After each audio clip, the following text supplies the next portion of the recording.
باشیم. حالا درود. شاد و پیروز تندرست باشید. ممنون از گیرنده فیلم.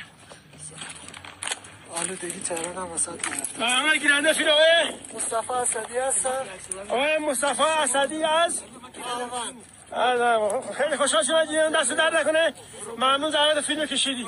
اینم نمای از دوستان عزیز، محمد آقای عزیز و نمایی از آلودگی تهران و اطراف. اون هم سلطان دماوند سالار استوار و پابرجا. اینم نمایی از اطراف.